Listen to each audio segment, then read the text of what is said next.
Pero ito po yung mga ko yung difference between the two. The tears and the weep nandun pa rin sa iglesia until the first plague. Nagsisimba pa rin. Okay? Maybe the country na lumuluhod pa rin, umawit. But they have no interest in giving the Word of God. Later on, pag-atin dito po yun. Okay, next. In the parable, the foolish virgins are represented as begging for oil and failing to receive it at the request. This is what? Symbolic of those who have not prepared themselves by developing a character to stand in time of crisis. It is what? A developing character.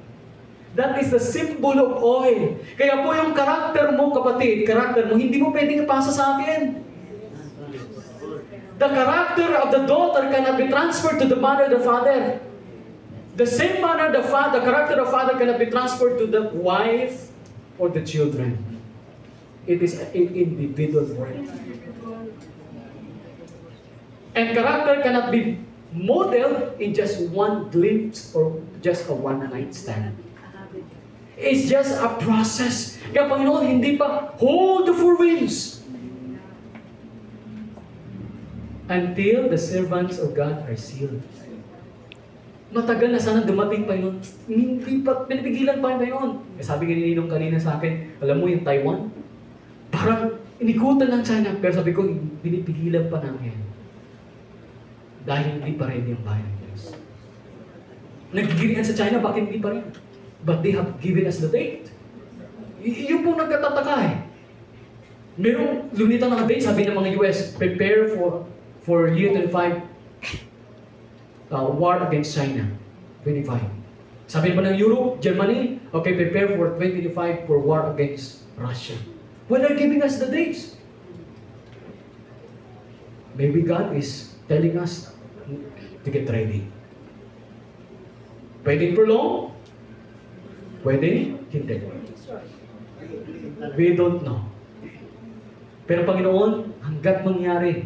Pero kung matindi yun po, natutuwa ako. Way back 2021, kami po ay nangarap po ng present truth sa Daling Truth Ministry. Pagpunta kami sa church, wala pang alam. Pero ngayon, gulat kami, yes, Brother Maiton, climate change. Diba, Sister Jen? Marami na alam na yun. Because you know why? Pinapigilan pa noon, dapat may inform ng church. Na hindi dapat sila po ay maging inosente, ignorant. Pag nalaman na po ng churches, kung ano po nangyayari ngayon, that's the time i-allow ng Panginoon mga bagay dito. Naniwala ba kayo doon? Yes. Hindi po pabayaan ang Panginoon. Gusto niya maging ready tayong lahat. Pero decision pa rin na sa atin po mga batid ko. This is symbolic of those who have not prepared. The oil is the symbol of the character of Jesus Christ to stand in a time of crisis. Kaya mga kapatid, sa tuwa pong ito, kamusta pong ating relasyon kay Kristo? Kamusta pong ating pagsamba sa Panginoon? Are we willing to stay in the church to worship God on Friday? Kamusta pong ating worship sa atin po sa bahay pagdating ng gabi? Nandiyan pa rin po ba matay ko? O wala na po sa ating bahay? Are we doing our devotional? Yes. Pagdating po pa ng Friday, nasaan po tayo? Pagdating po ng sundown? Pagdating po ng sunset, bumili ba na tayo po ng mga pagkain, whatever? Pagdating po ng Saturday ng hapon, nasaan po tayo? Before the sunset, saan po tayo? Sa mall. That is developing a character.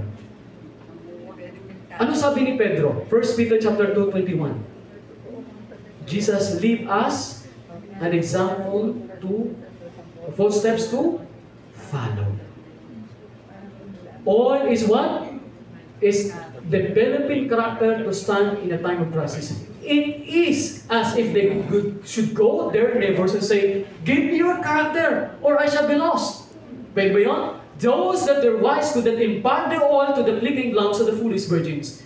Character is not transferable. It is not to be sold or bought. It is to be acquired. Sabi ba yun? Buy me of gold. What is the representation of gold? It is the character na dapat po ay i-mold natin sa atin.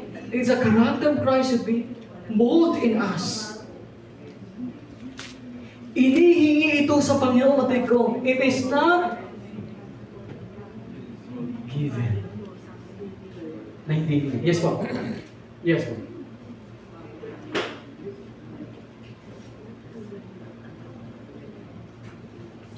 Kaya bago makadevelop ng character, we have to be watchful of every sinful desire.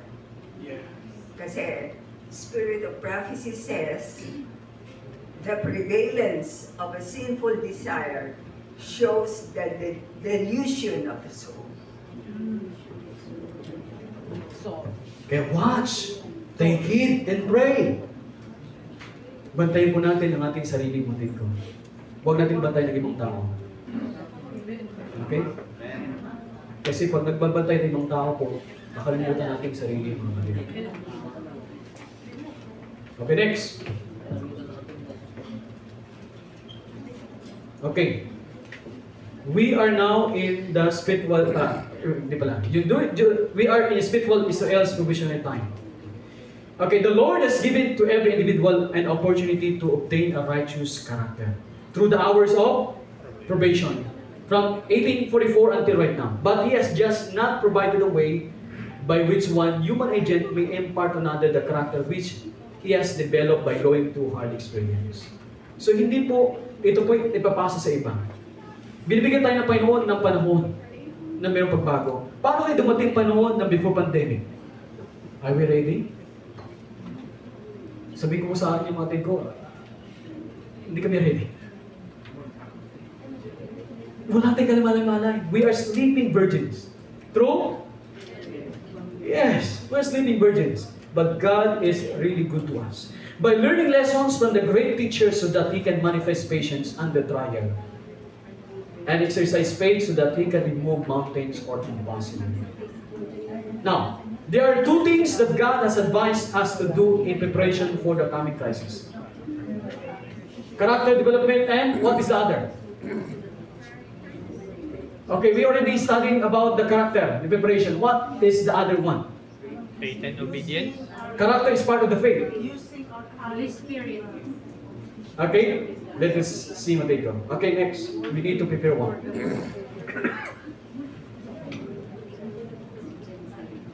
The Protestant world have set up an idol Sabbath in the place where God's Sabbath should be. And they are treading in the footsteps of the papacy. For this reason, I see the necessity of... Paano yung necessity, sabi mo dito?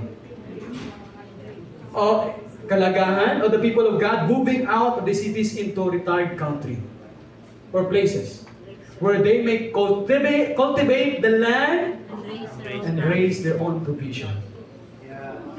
Country living. If we cannot develop our character, the oil in the city, it's better to stay away from the cities and go to the country to develop the oil. Kapag hindi natin kaya ma-develop natin ko sa city because of influence of internet, influence of surroundings, it is better for us to go away from the city and live in the country. What is the second one? To raise our own produce. Para saan? For what? For no buying and selling. Nagusto ko sabi ni Doktora, hindi ko pong kalimutan ito. The art in these last days is what? The country living. So, yung country living matigo is an art of God that we need to prepare in these last days. Hindi po papaya ang Panginoon na maging ignorant ang matigo. But the thing is, alam mo yung matigo, in the book of Matthew 24. Okay, basahin nga natin. Sino may apps ulit? Okay, let us see. Let us use our apps. Okay, please open your apps and let us read this one.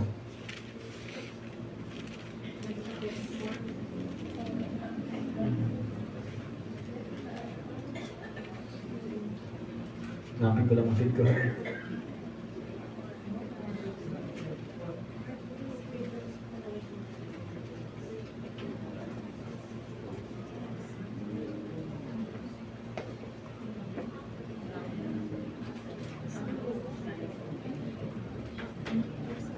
Wait.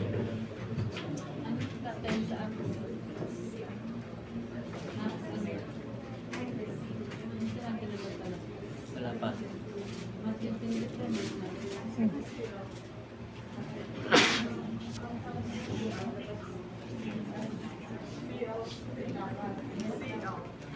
Okay, Testimonies Volume 5, 5T, okay, 5T, space 753, paragraph 1. Okay, 5T, space 753, paragraph 1. Okay, 5T, 753.1. Sino po nakabasa? Nakita? 753.1. 5T, 753.1. Praise God, tumubukas ko sa akin. Sige po, pakibasa po.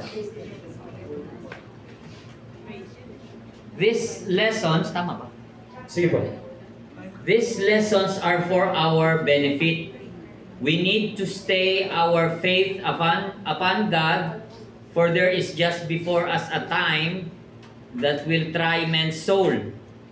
Christ, upon the Mount of Olives, rehearsed the fearful judgment that were to precede his second coming. Ye shall hear of wars and rumor of wars. Nation shall rise against nation, and kingdom against kingdom. And there shall be famines, and pestilence, and earthquakes in diverse places. And these are the beginning of sorrows. While these prophecies receive a partial fulfillment at the destruction of Jerusalem, they have a more direct application to the last days. 753, volume 5.1. Okay, what does it mean? Badalaw na, good afternoon. What does it mean? When it says, okay, ulit ko ha. While these prophecies receive a partial fulfillment at the destruction of Jerusalem, they have a more direct application to the last days. Terrible ba ang destruction during the time of 70 AD? Yes. Nasabi ni Miss White, partial fulfillment. What does it mean? Not really pa. Hindi pa. Partial pa lang eh. Nag-guess mo yung sasabi ni Miss White? Warning sa atin. What's that partial? What does it mean? Kalahati pa lang. Kaunti pa lang yun. Kalahati. It's just like this. But when, before the second coming of Jesus Christ, full blown. And what is the message of God to us? We need to have a county place Matthew 24:17. to produce our own food. Because buying and selling will be hard for us. Kailan po, when it will be the provision of God by giving us the manna? What is the time? 7 last plagues. Okay, seven last plagues. But what plagues? Red Sea, mamumula ang dagat, mamumula ang When there streams. is already a death decree. Imagine, nandun pa doon sa 7 last plagues. Yung provision pa yun, who will provide us food during those years before the or before the time, before the decree? Tayo. Livelihood we pay for serve. Okay now, sinabi sa kanina mga kapatid sa atin, naalala ko, Brother Martin, I will not become worry in the city because my brother said to me, don't worry brother, I will sacrifice myself to work on Sabbath just for you to give you food. Okay, let us turn our Bible. Revelation chapter 22.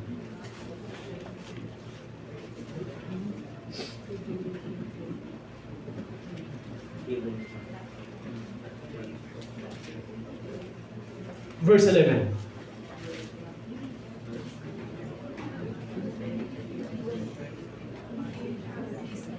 Ano pong sabi? Revelation chapter 22, verse 11. He who is unjust. He who is unjust, let him be unjust still. He who is filthy, let him be filthy still. He who is righteous, let him be righteous still. He who is holy, let him be holy still. So ano experience during that time? Kapag meron tayong kamag-anak na hindi po converted, na hindi po nakononsilyo ng Diyos. Ha? Bibigyan ba tayo ng food? No. Ano po yung experience during COVID-19? Kanya-kanya.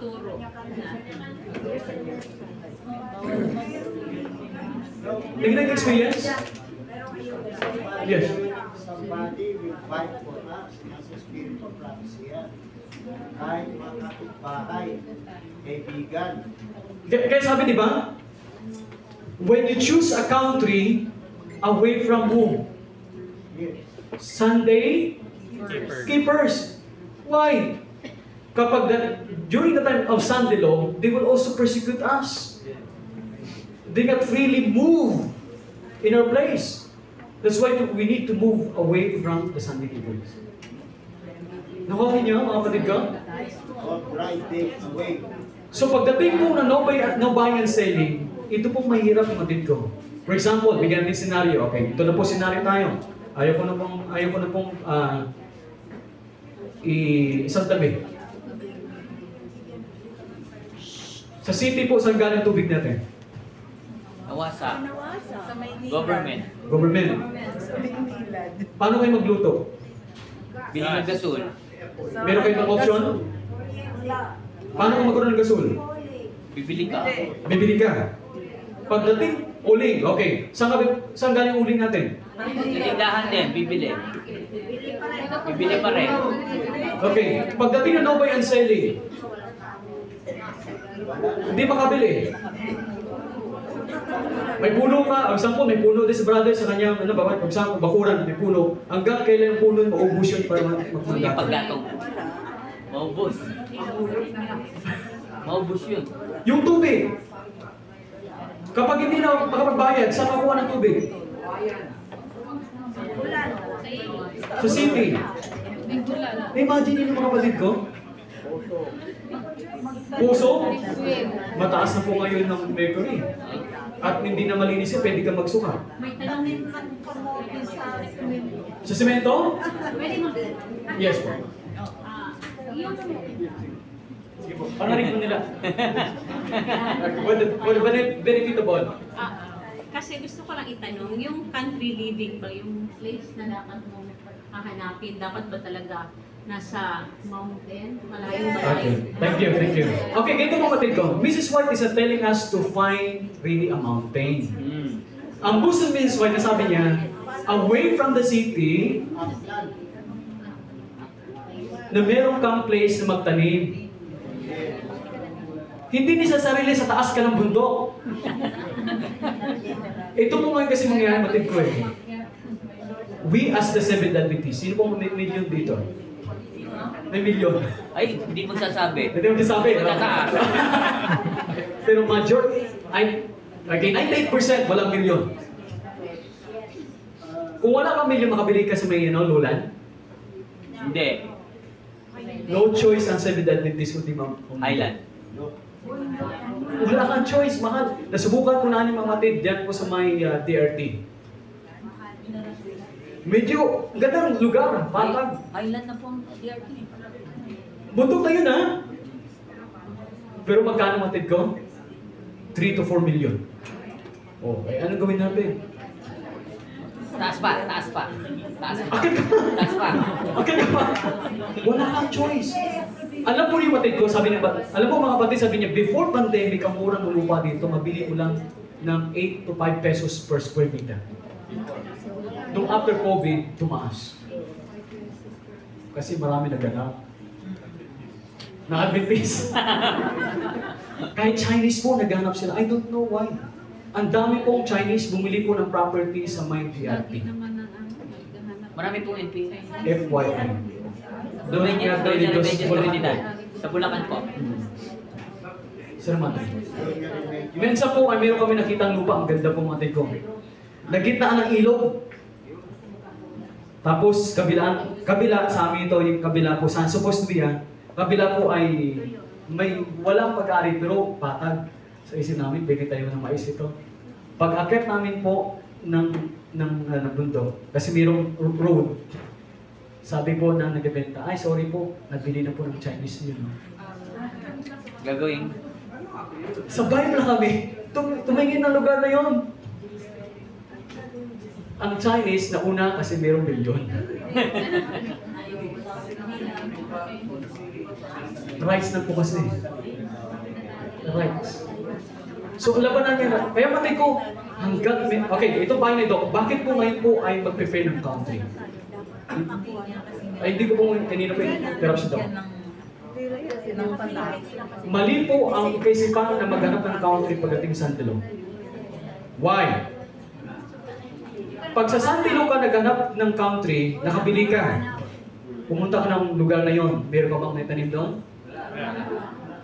Pag bundok Matig ko, wala po yan. Napakaswerte mo kung mabili ka may niyog. May niyog na wala ka namang saging. Wala ka namang kamuting kahoy. Hindi po ideal, maghanap po ng during that time, kasi wala kang kakainin, babalik ka pa rin sa city. Bibili ka ng provision. Eh, hindi na makakabili. Naku natin mga kapatid, at pagdating doon, sisihin ka, bakit kasi nakinig kay Father Mayton yan o? Gutom tayo ngayon. Balik ka tayo sa city, kasi makakain tayo. Yan pong message natin sa Divine kanina Matid ko. Sisihin natin si Engineer Ray, saka kasi nagtuturo yan eh. Ngayon, nandito tayo sa bundok, ang hirap-hirap, wala tayong makain. We're almost in the Canaan. Pero hindi natin ma-reach ang Canaan because of what? We're not equipped. Didn't prepare. Yes po. Alam mo yun, tanong ko before kay Brother Jimmy. Yes po. Paano kung walang prepare? Matin ko. Ito po sabi namin sa live. I would just like to recall matin ko sa live. Huwag niyong sabihin sa amin, don't tell me that you have no money to buy a country. But you have a car, you have a tricycle, you have motor. Nakapunta ka sa ibang bansa. You spend 20,000, 40,000 to go abroad. And to other places for your vacation. How come you can buy a country that only 20,000 pesos? There is no reason Matig ko. Ito po isang problema Matig ko. Sabihin ng iba. We don't like to sell our house to live in the country. Eh, paano kung mali yan? Yung salita pong if. Don't worry. Sige na Matig ko? Yung if na yung Matig ko, yung nagpapahirap sa Seventh-day Adventist. How if, ang ganda ng trabaho ko ngayon, hindi pa yan darating, hindi pa yan. Anong ngayon mangyari sa akin sa country? Nakita ninyo? Yung salitang if, what if, hindi pa yan ang panahon, anong mangyari sa akin sa country? Walang faith doubters. Nakuha ninyo mga din ko? Marami sa Adventist, meron po sa amin sa GC, sa Sedyen. Brother Noel, pwede bang bigyan kami ng lupa, pero may lupa sila sa Mindoro. Kasi wala ka mambili, pero may bahay. Yung salitang if kasi matid ko, yun na nagpahirap sa Seventh-day Adventist that cannot decide. Yes, po. Tapos si Will, at present, ngayon po, sa ating kalagayan, posible ba akong maligtas na hindi sumunod sa country living? Yes. Ngayon, qualify din na natin ang to. Kasi yung tanong nyo, posible bang maligtas? Alam niyo yung country living, ito ay preparation ni Jesus. Ito yung escape route niya. Pag-declare ng Sunday law, I tell you, maghahalo ang balat sa tinalupan sa isip natin. Agwat e pataranta na yan. Kaya nag-uusap kami ni Brother Maiton, kailan ba ang period na tayo magka-counter living? Pag dumating na ang impresyon, I believe, nagdi-discuss tayo ng shaking, pumasok ang Holy Spirit. Dinala ang lecture ni Brother Maiton dito sa panahon ni Noah. No? Brothers and sisters, sabi sa Spirit of Prophecy, remember Mrs. Lot. Ay! Muntik nang maligtas. Madali lang. Kasi lumabas na siya sa city. Anong sabi ni Jesus? Huwag kang lilingon in the form of the angel of the Lord. Huwag kayong lilingon. Ano ang sabi ng Panginoon? When we go out of the cities, 100% forget about yung city. Eto pa, nag-uusap kami ni Brother Maiton. Kaming mag-asawa, kaming June, pupunta kami ng Alfonso Magallanes sa Kabinti. Right? Meron dyan yung sa disgis part ng ano yan, ng Sierra Madre Mountain. Tanong, doon ba may NPA? Meron. Kahit saan. Dali. Ano ba tayo? Hindi ba tayo gospel minister ni Christ? Dito, patapangan dito sa pananampalataya. Bawal ang duwag sa pananampalataya. Eh ano, kung mamamatay tayo on the side of the Lord, pero ililigtas tayo niya. Safety ka na. Dito ka na lang sa syudad. Alam mo, Dok, kausap ko ang isang doktor dito sa sanitarium. Specialista yan. Doc Marks. Sabi ko, hindi ko siya tinatawag na Doc. Kasi yung kuya niya, kaibigan ko nung high school sa PUC. Ang sabi ko, Doc, okay ba na mag-counter living tayo? Kasi magsa-Sunday lo na eh. Yan ang escape route ni Jesus sa bayan niya. Eh bakit ka matatakot sa Sunday lo? Hindi ako takot sa Sunday lo. Ang nakakatakot, yung different activities, ang tawag ko sa English niya, horrible experiences, mabigat ang mararanasan natin. Ano ang sabi ni Jesus? Matthew 24, ang magtiis 13. hanggang sa wakas. Walang maliligtas na hindi nakaranas ng pagtitiis. Kasama ito mga kapatid. Kaya kayong mga mayayaman dyan dito sa Pasay, share nyo na yung pera sa deposit. Bakit? Sa aming LDA group, maraming gusto, Brother Maiton, na mag-counter living. Brother Jin, awante kwarta. Awante. Lumuhod tayo, manalangin tayo sa Diyos, humingi tayo ng pera sa Kanya. Ito ang problema ng Seventh-day Adventist. Palalain na natin, doktor, sabi niya, the poor of this world will always be with you. Marami tayong mga kapatid na may hirap. Diba? Marami. Eh kung buhay na si Sister Margie ko ng Green Cross, running alcohol, pwede puntahan yung bahay sa Ayala na ba? Pero, Brother Maiton, ito, add ko lang to, yung kaninang presentation kay President Trump. Alam ba ninyo yung Christian nationalism? Nationalism. Ito yung kapatid o pinsan ng Christian Alliance during the time of Roman Empire period. Ito ang nag-declare ng Sunday Law noong panahon na yun. Kaya ang resulta, 50 to 100 million Christians ang pinapatay ng papacy. Inquisition. Spanish Inquisition. Oo. Yan yung Dark Ages. Mauulit yan, mga kapatid. Ano ang sabi ni President Trump? Parang tingin ko siya ay nagsasalita with the dictum of Vatican. Kailangan, sabi sa Great Controversy, when America declared her nation as a Christian, then the image of the beast is formed. Mag-unite na ang resulta, New World Order System. Yung New Order na yan, hindi yung Old Order. New. I-reverse nila, Brad. Ang Sunday law nila is also called a Sabbath law. Ito, tingnan ninyo kung gaano kasade lang presentation ni Satan. Yan ay Sabbath law rin. But, hindi 7th day. Na-resolve na nila ang problema. Kasi ang Sunday ay first day. Gagawin nila na ang first day, Monday.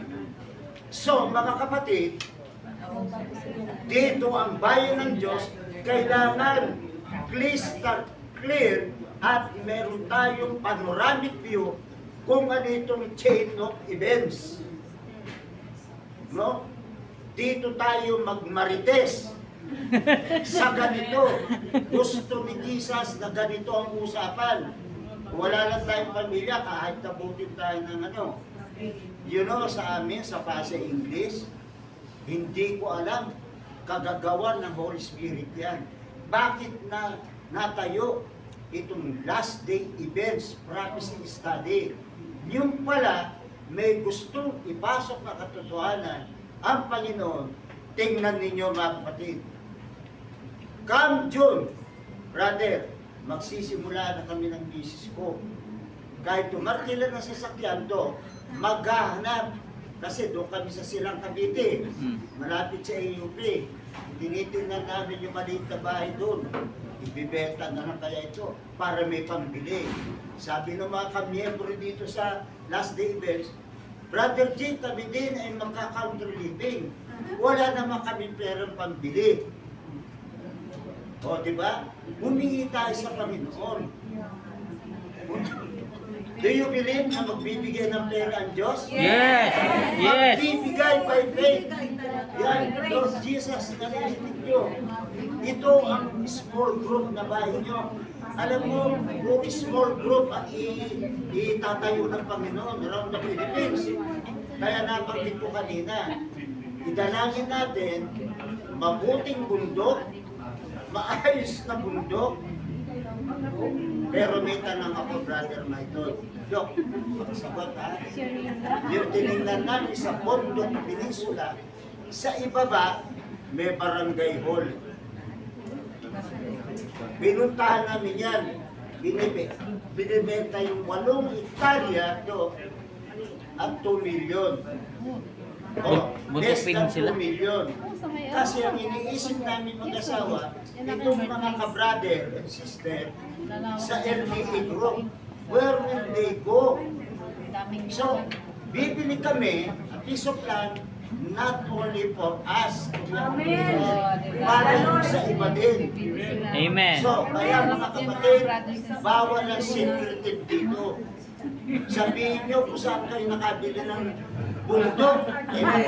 Baka ituro. Brother, baka ituro eh. Hindi ako, sinasabi ko na nga, sa bundok Peninsula. Yung kwento ni brother, alam ko na sa Gisgis. Alright. Alam nyo, Malayo. please, Malayo. let us adopt the spirit, the Macedonian spirit. Alam ba ninyo yung Macedonian spirit during the time of Paul? And they were all in one accord. And they contribute. No one said, this is mine. Yes. This is for all of us. Kung may espiritu kayong ganyan, nasa inyo ang Holy Spirit. Amen. Amen. Kapatid, ako ay galing Sultan Kudarat. Mayroon doon bundok.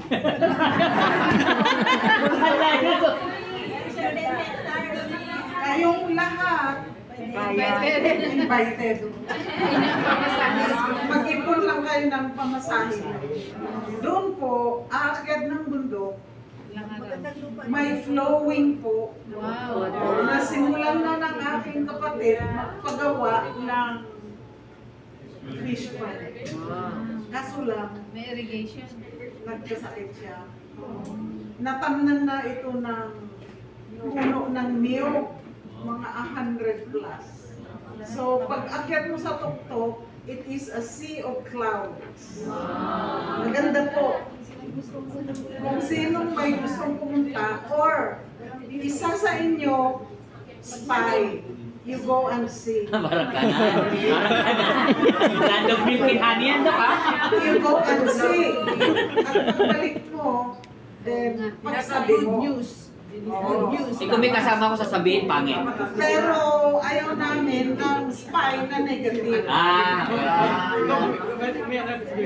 Mamaya na gawin. Ngunit, ang sasabihin ko na lang, dun sa tanong ko, pag hindi ka ba mag-country living, ay hindi ka maliligtas. Ang gusto kong ipabatid ko, ang pag-country living, hindi nakakaligtas. Yes. Tama? Apo. Agree tayo. Mag-country living ka, hindi ibig sabihin, Ligtas ka na. maliligtas ka. Opo. Ngunit, ang mag-country living, ngunit ang maliligtas ay mag-country living. Okay. Not all who will go to the countryside will be saved. Yes. But those who will be saved will obey to go to the country. Yes. Like Noah's Ark. Everybody who came in and obeyed were saved. Even if you have faith, kahit may panampalataya ka, kung hindi ka pumasok sa arko, malulunod ka. Kasi ang kaligtasan ay nasa loob ng arko. So the modern ark is the country living. Amen.